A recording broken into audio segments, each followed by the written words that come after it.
2026 Black Ops 2, and after we played with the DSR in my last video, the Ballista had to be next. Now, if I remember correctly, the Ballista did not have as high as damage as the DSR had, which made a lot of people, myself included, prefer the DSR over it, but everything got turned around when the DSR got that huge nerf to its fire rate, reducing it from 50 to 40. A lot of people in the sniping community switched to the Ballista because it still retained a higher fire rate than what the DSR now had. This is the class that I'm going to be using my first match at least, and let's get into it.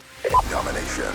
Capture the objective. It's the first time we're playing Turbine, and what an emblematic map for Black Ops 2. These Black Ops 2 maps, nearly all of them, are so unforgettable, bro, and so good. I love them. Thanks a lot for everyone that worked on making these maps. I just love the map. I can't stop talking about the map. Securing. That's the score streak that gives you some raise that damage you. Pretty good score streak that was. I think it was even used or banned in the competitive scene, but I can't remember, because I think it might have been a bit overpowered for the competitive scene, but I might be fully mistaken here. I missed. This is something that I remember happening in Black Ops 2 even in 2012, and apparently still happens now, so it's something regarding the game itself. You tend to run from someone shooting you, and you fully get into cover, and still they hit you with another bullet that gets you down. I know all of us had this happen to us in Black Ops 2, and it's a bit annoying, but no game is without flaws. Securing Bravo. I really like how the Ballista shoots, and I'm a bit surprised. I was not expecting it to be as good as it is in this first match. I missed that, I don't know how.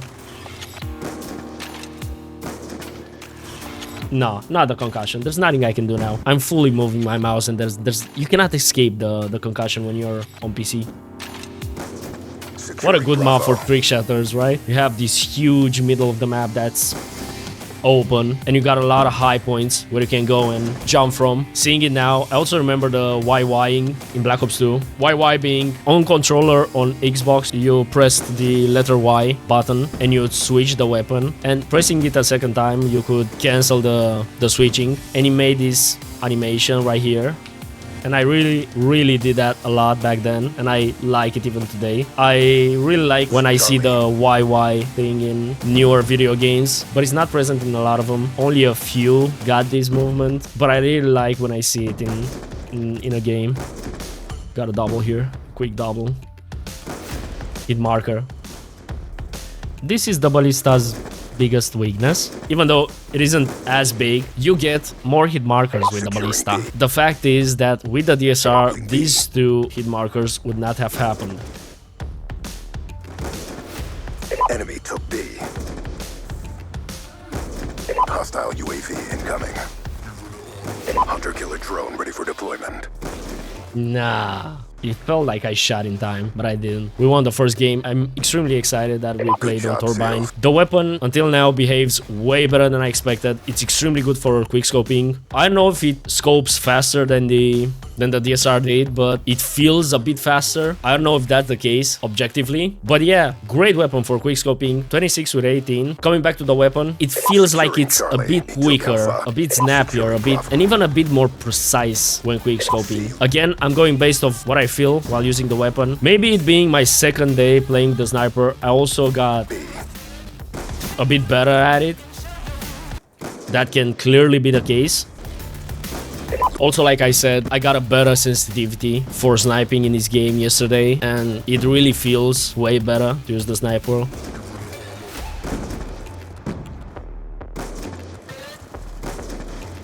Again, I'm struggling a bit. Sniping in Call of Duty in mouse and keyboard, it's a bit hard, to be honest, for me. I wasn't really expecting this, but it's what I see.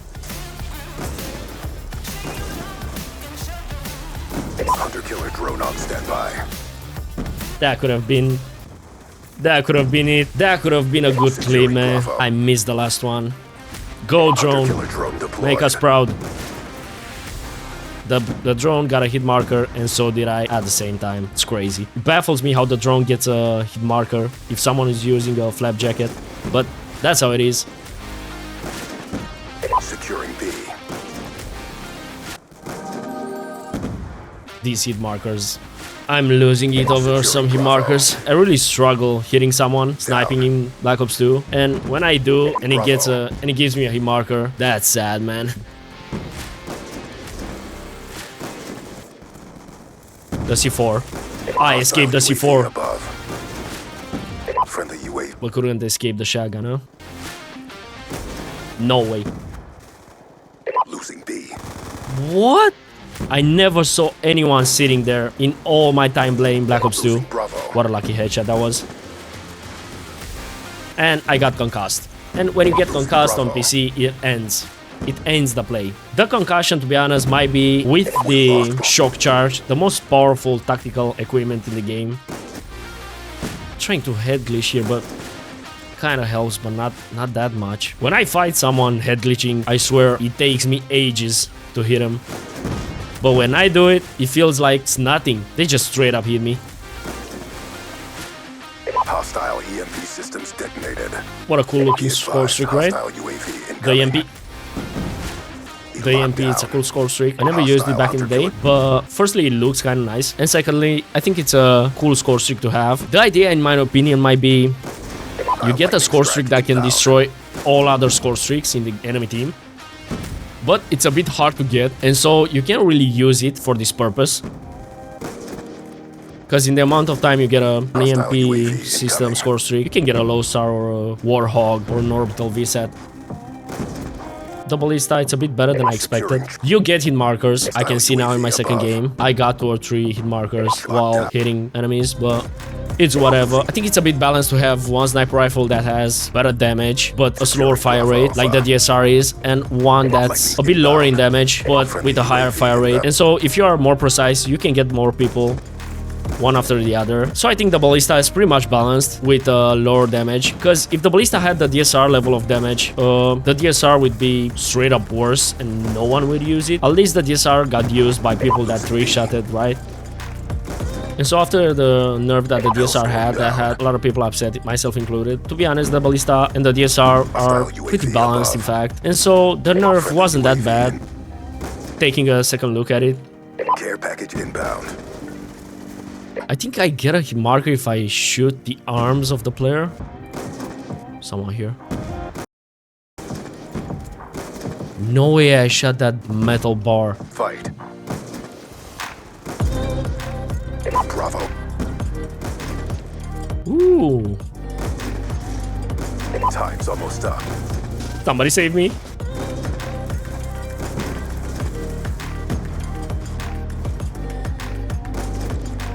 We are extremely lucky today, and we got Carrier as our third map.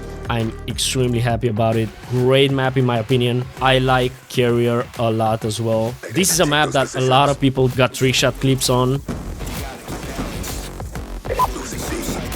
Great map again, and extremely emblematic for Black Ops 2. I'm really glad that we played on these maps today.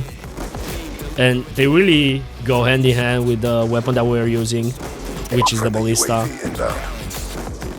Close! I was so close.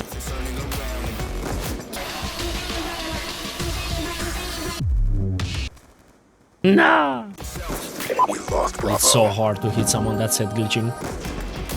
Extremely hard. Even though I'm using a sniper, which would be a weapon that's supposed to be precise at a distance. In practice, in Black Ops 2 and in a lot of video games, in fact, it's pretty hard to be playing with a sniper. Like, look at that, how did I miss? I should have gotten all 3 of them. Somebody might think got an EMP. And apparently I was right, it's called an EMP system. Dominated. Go on the aggression. Incoming. Be advised. Hostile hunter. Losing Bravo. Securing A. Bravo. Losing Bravo. Losing Charlie. Securing A. We're being dominated. Take those positions.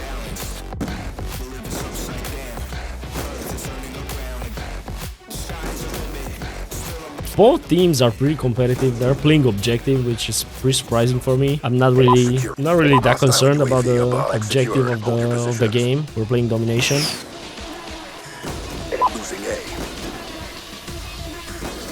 Starting to learn the line of sights of the map, and I'm getting a bit better at it. I was really struggling in the beginning. I got a headshot collateral there. Losing Charlie. Securing A. Imagine. Just imagine. Losing Charlie. The inbound. Give me a lucky one. We didn't manage to do it. This was the match on carrier, and it's the last match of the day, I think. 37-45. I struggled a bit with the sniper, but that's because of me. The sniper is amazing. I really like playing with it. It was, in fact, way better than I expected.